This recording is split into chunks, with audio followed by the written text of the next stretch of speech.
তোমাকে না বলেছি অন্য ছেলেদের সাথে কথা বলবে না। ওরা আমার ফ্রেন্ড, 4 বছর 5 বছর ধরে একসাথে পড়েছি। কথা না বললে কি হয়? তুমি নিষেধ করার পর আমি তো কোনো মেয়ের সাথে কথা বলিনি।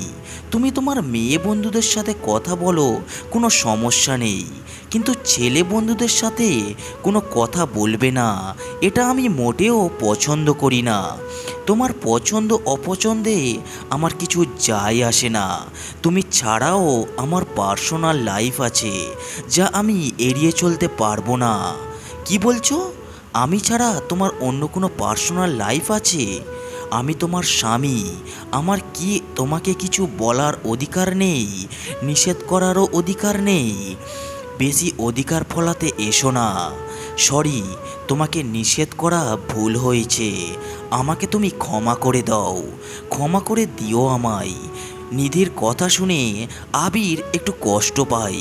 আবির কল্পনা করতেও পারেনি এমন কথা বলবে বা বলতে পারে নিধি। নিজের অজান্তেই কয়েক ফোঁটা অশ্রু গড়িয়ে পড়ল আবিরের চোখ থেকে। নিধিকে আবির অনেক বেশি ভালোবাসে। কি ব্যাপার, না ঘুমিয়ে অমন করে কি দেখছো? আচ্ছা নিধি, ধরে নাও আমি নেই, আমাকে ছাড়া থাকতে পারবে তুমি? কেন, কোথায় যাবে তুমি?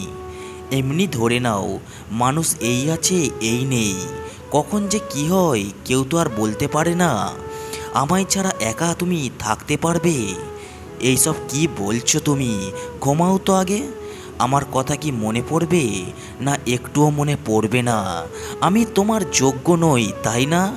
আমার এইসব একটুও ভালো লাগছে না। ঘুমাও, আর একটা কথাও তুমি বলবে না। নিধি ওপাশ ফিরে ঘুমিয়ে পড়ল।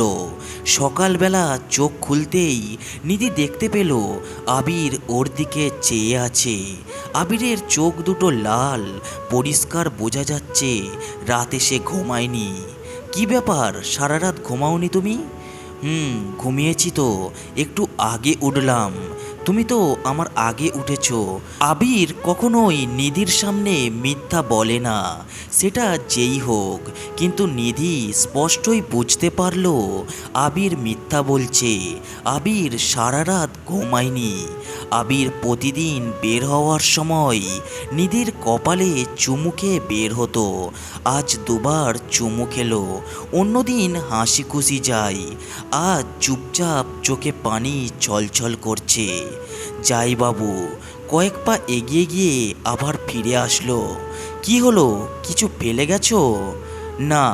তবে কিছু না বলে নিধিকে জড়িয়ে ধরল, কপালে আবার চুমু খেলো। লক্ষ্মী হয়ে থেকো বাবু। নিজেকে কন্ট্রোল করতে পারছে না আবির, আর কিছু না বলে চলে আসলো। এরপরই নিধির চোখে পানি। নিধি ভাবছে আবিরের কি হলো, ও তো এমন করে না। আবিরকে খুব ভালো করেই চেনে নিধি, প্রেম করে বিয়ে হয়েছে ওদের। আবির নিধির চেয়ে পড়াশোনায় কম, কিন্তু নিধি জানে আবির ওকে নিজের চেয়েও বেশি ভালোবাসে। আবির নিধিকে অনেকবার বলেছে, আমি কি তোমার যোগ্য? দেখো আবির, ভালোবাসা যোগ্যতা দিয়ে হয় না, তুমি আর এসব কথা বলবে না। নিধি আবিরের অনেক কথাই মানতে চাইতো না, যুক্তি দেখানোর চেষ্টা করত। আবির কিছু বলতো না, জোর করতো না। বিছানা ঠিক করতে যেতে নিধি একটা চিরকুট পায়, আবিরের লেখা। বাবু, তোমাকে ছাড়া থাকা কষ্টের, তোমার সাথে অন্য কাউকে দেখা আরও অনেক অনেক বেশি কষ্টের, যা আমি নিতে পারবো না, আর পারছি না। আমি চেষ্টা করছি, কিন্তু তোমাকে ফেরাতে পারিনি। হয়তো আমার কোনো মূল্য নেই এখন আর তোমার কাছে, তাই চলে যাচ্ছি। আজ থেকে তুমি স্বাধীন এবং মুক্ত। বাবু, আমার কথা মনে পড়লে আকাশের তারার দিকে তাকাবে। সবচেয়ে উজ্জ্বল তারাটাই আমি। দূর থেকে তোমায় দেখব, কথা বলবো আমার বাবুটার সাথে। লক্ষ্মী হয়ে থেকো, ভালো থেকো। সাথে সাথেই নিধি আবিরকে ফোন করলো, কিন্তু আবিরের ফোনটা বন্ধ। নিধি কি করবে তাই বুঝতে পারছে না। নিধির ফ্যামিলির সবার কাছে কল দিল, সবাই আবিরের নাম্বার বন্ধ পাচ্ছে। নিধি কাঁদতেছে, সবাই আবিরকে খুঁজছে। 4-5 ঘন্টা পর খবর পাওয়া গেল আবিরের লাশ হাসপাতালে, রোড অ্যাক্সিডেন্টে মারা গেছে আবির। নিধি পাথর হয়ে গেল। নিধি জানে এটা অ্যাক্সিডেন্ট না, আবির আত্মহত্যা করেছে, আর এর জন্য দায়ী নিধি। নিধি এখন রাত হলেই ছাদে গিয়ে বসে থাকে আবিরের সাথে কথা বলার জন্য। ছাদে গিয়ে সবচেয়ে উজ্জ্বল তারাটার দিকে তাকিয়ে থাকে আর কথা বলে, বাবু কেমন আছো? তুমি আমাকে ছেড়ে কেন গেলে?